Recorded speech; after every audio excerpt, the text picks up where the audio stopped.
கர்த்தருடைய பரிசுத்த நாமத்துக்கு ஸ்தோத்திரம். கரங்களை உயர்த்தி கர்த்தருக்கு நன்றி செலுத்துவோம். அல்லேலூயா. உங்கள் எல்லாரும் இந்த இடத்துல பார்ப்பது மிகுந்த மகிழ்ச்சி. ரூத் புஸ்தகத்திலிருந்து ஒரு வேத பகுதியை வாசிக்க போகிறோம். பைபிள் கொண்டு வந்திருக்கிற எல்லாரும் என்னோடு சேர்ந்து ரூத் புஸ்தகத்தை திருப்பிக் கொள்ளுங்கள். நியாயாதிபதிகளின் புஸ்தகத்துக்கு அடுத்தாற் போல இருக்கிற ஒரு சிறு புஸ்தகம். வேதத்தில் 2 புஸ்தகங்கள், ஒன்று ரூத், இன்னொன்று எஸ்தர் என்ற 2 புஸ்தகங்களும் பெண்களை தலைப்பாக கொண்டு எழுதப்பட்டிருக்கிற 2 புஸ்தகங்கள். இதில் நாம் இப்பொழுது ரூத்தை குறித்து வாசிக்க போகிறோம். ரூத்தின் புஸ்தகம் 1ஆம் அதிகாரம் 14, 15, 16, 17, 18 வசனங்கள் வாசிப்போம். அப்பொழுது அவர்கள் சத்தமிட்டு அதிகமாய் அழுதார்கள். ஒருபால் தன் மாமியை முத்தமிட்டு போனாள். ரூத்தோ அவளை விடாமல் பற்றி கொண்டாள். அப்பொழுது அவள், இதோ உன் சகோதரி தன் ஜனத்தாடத்திற்கும் தன் தேவனிடத்திற்கும் திரும்பி போய்விட்டாளே, நீ உன் சகோதரியின் பிறகு திரும்பி போ என்றாள். அதற்கு ரூத், நான் உம்மை பின்பற்றாமல் உம்மை விட்டு திரும்பி போவதை குறித்து என்னோட பேச வேண்டாம். நீர் போகும் இடத்திற்கு நானும் வருவேன், நீர் தங்கும் இடத்தில் நானும் தங்குவேன். உம்முடைய ஜனம் என்னுடைய ஜனம், உம்முடைய தேவன் என்னுடைய தேவன். நீர் மரணமடைய இடத்தில் நானும் மரணமடைந்து அங்கே அடக்கம் பண்ணப்படுவேன். மரணமே இல்லாமல் வேறொன்றும் உம்மை விட்டு என்னை பிரித்தால் கர்த்தர் அதற்கு சரியாகவும் அதற்கு அதிகமாகவும் எனக்கு செய்ய கடவர் என்றாள். அவள் தன்னோட கூட வர மன உறுதியா இருக்கிறதை கண்டு அப்புறம் அதை குறித்து அவளோட ஒன்றும் பேசவில்லை. ஆமென். அல்லேலூயா. தேவ மக்கள், ஆசீர்வாதத்தின் மக்கள். தேவன் எலிமெலேக் என்றதான ஒரு குடும்பத்தை பெத்லெகேம் என்ற ஊரில் வைத்திருந்தார். எலிமெலேக் என்றால் தேவன் ராஜா என்ற அர்த்தம். இந்த எலிமெலேக்கு நகோமி என்றதான மனைவி இருந்தால் அவளுடைய பெயருடைய பொருள் நகைப்பு அல்லது சிரிப்பு அல்லது மகிழ்ச்சி. அல்லேலூயா. அவனுக்கு பேரு எலிமெலேக்குனா என்ன அர்த்தம்? ராஜா, தேவன் என்னுடைய ராஜா. நகோமினா என்ன அர்த்தம்? மகிழ்ச்சி. அல்லேலூயா. பெண்களை பார்த்தா நீங்க மகிழ்ச்சியா எப்பவும் இருக்கணும். ஆமென். முகத்தை பார்த்தாலே நல்ல ஒரு மகிழ்ச்சியான பெண்ணா இருக்கணும். சில பேர் மகிழ்ச்சியா இருப்பாங்க, சிலர் ரொம்ப சீரியஸா இருப்பாங்க.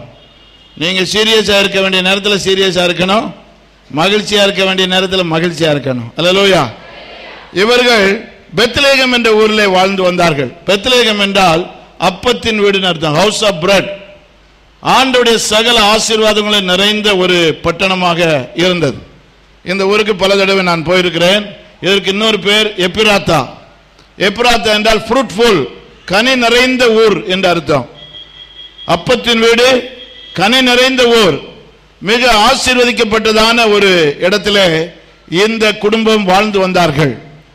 கர்த்தர் நம்மை ஆசீர்வாதத்தில் எப்போது நிலைத்திருக்க விரும்புகிறார். நம்முடைய குடும்பத்தை கர்த்தர் ஆசீர்வதிக்க விரும்புகிறார். நம்முடைய வாழ்க்கையின் சகல தேவைகளையும் கர்த்தர் பூர்த்தி செய்கிறார். ஆனால் இவர்கள் இருந்த ஊரில், இந்த வட்டாரத்தில் ஒரு வறட்சி, ஒரு பஞ்சம் உண்டாயிற்று. இந்த அதிகாரத்தில் நாம் இந்த ரூத்தின் புஸ்தகத்துக்கு முந்தின காரியத்தில் வசனத்தில் கடைசி வசனத்தை வாசிப்பீர்கள் என்றால், நியாயாதிபதிகளின் புஸ்தகம் கடைசி அதிகாரம் கடைசி வசனத்தில் சொல்லப்பட்டிருக்கிறது, அந்நாட்களிலே ராஜா இல்லை, அவனவன் தன் பார்வைக்கு சரி போனபடி செய்து வந்தான். தேசத்தில் தேவ வசனத்தின்படி நடப்பதற்கு பதில், தேவ சித்தத்தின்படி நடப்பதற்கு பதில் அவனவன் தன் விருப்பத்தின்படி நடந்து வந்தான். அவர்கள் ஆட்சி செய்தவர்கள் தங்களுடைய விருப்பத்தின்படி தங்களுக்கு எது சரி என்று எண்ணினார்களோ அதன்படி செய்தார்கள். இதனாலே அவர்கள் தேவனுடைய வசனத்தை விட்டுவிட்டார்கள், தேவனுடைய சித்தத்தை செய்யாமல் விட்டுவிட்டார்கள். பஞ்ச வர காரணம் அதுதான். நம்முடைய குடும்பத்தை ஆண்டவர் ஆசீர்வதிக்க விரும்புகிறார். நாம் கைட்டு சேர வேலைகளை ஆசீர்வதிக்க விரும்புகிறார். ஆனால் நாம் அவரவர்களுடைய விருப்பத்தின்படி செய்ய ஆரம்பிக்கும் போது, தேவ சித்தத்தை விட்டுவிட்டு தேவனுடைய வசனத்தை நாம் விட்டுவிட்டு நம்முடைய விருப்பத்தின்படி நடக்க ஆரம்பிக்கும் போது பிரச்சனைகள் வருகிறது. நம்முடைய பிரச்சனைகளுக்கு நாம் சில சமயங்களிலே காரணமாக நாமே அமைந்து விடுகிறோம். பிசாசு சில சமயங்கள் நமக்கு பிரச்சனையை கொண்டு வருகிறது, உண்மைதான். சில சமயங்களில் நம்முடைய கீழ்ப்படியாமை, வேத வசனத்தின்படி நடக்காமை, இவைகளெல்லாம் நம்முடைய வாழ்க்கையிலே வறட்சியையும் பஞ்சத்தையும் கொண்டு வருகிறது. நம்முடைய வாழ்க்கையிலே அநேக தடவைகளிலே நம்மை உற்று நோக்கினால் நம்முடைய தவறுகள் தான் அநேக பிரச்சனைகளுக்கு காரணமாக இருக்கும். இந்த குடும்பம் ஆசீர்வதிக்கப்பட்ட நிலைமையில் இருந்தாலும் அவர்கள் திடீரென்று பஞ்சத்தை அனுபவிக்க காரணம் தேசத்திலே கர்த்தரை பற்றிய பயம் இல்லாமல் போயிட்டு வேத வசனத்தின்படி நடக்காமல் போனார்கள். அவர்கள் தங்களுடைய விருப்பத்தின்படி நடக்க ஆரம்பித்த போது தேசத்திலே பஞ்சம் உண்டாயிற்று. இப்படிப்பட்ட பிரச்சனை வரும்போது எப்படி என்ன செய்ய வேண்டும், ஏன் இந்த பிரச்சனை வந்தது, நாம் இதில் எப்படி தெரிந்து கொள்ள வேண்டும் என்று எண்ணுவதற்கு பதில் இந்த குடும்பம் என்ன செய்தார்கள், அப்பத்தின் வீடாகிய பெத்லேகமை விட்டுவிட்டு அவர்கள் மோவாப் என்ற தேசத்துக்கு போனார்கள். சவக்கடல் அல்லது உப்புக்கடல் என்று சொல்லக்கூடியதற்கு அப்பாலே இந்த பகுதி இருந்தது. இன்றைக்கு உப்புக்கடல் இருக்கிறது, அந்த பக்கத்தில் இன்னைக்கு ஜோர்டான் இருக்குது. இந்த வட்டாரத்திலே அவர்கள் அது ஒரு 50 மைலிருந்து 100 மைலுக்கு அந்த பக்கம் இருக்கிற ஒரு இடத்துக்கு இவர்கள் குடிபெயர்ந்து போய்விட்டார்கள். மோவாப் என்றால் முறைகேடு.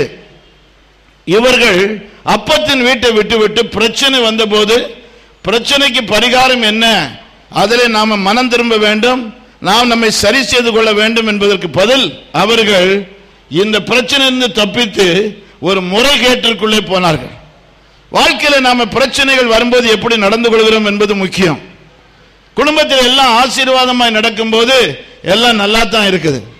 ஆனா பிரச்சனைகள் வரும்போது தான் எப்படி நாம நடந்து கொள்கிறோம் என்பதை பொறுத்து தான் நம்முடைய ஆவிக்குரிய உண்மையான நிலை வெளிப்படும்.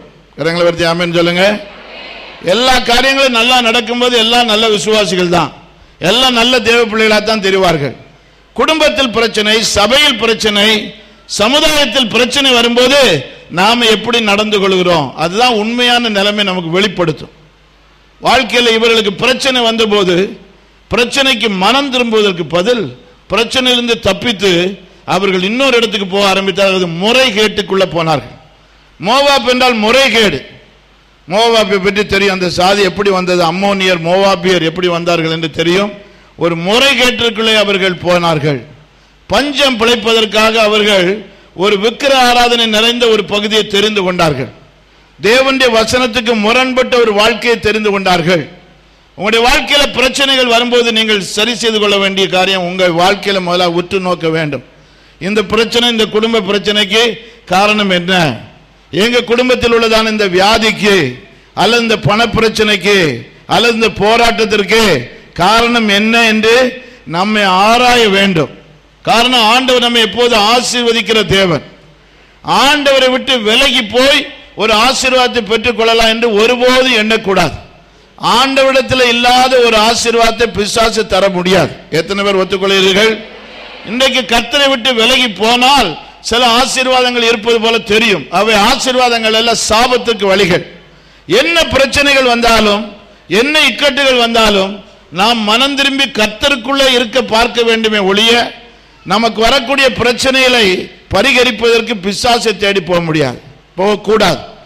ஆண்டவர் தருகிற சந்தோஷம், சமாதானம், ஆரோக்கிய நன்மைகளுக்கு மாறாக பிசாசு ஒரு நன்மையும் செய்ய மாட்டான்.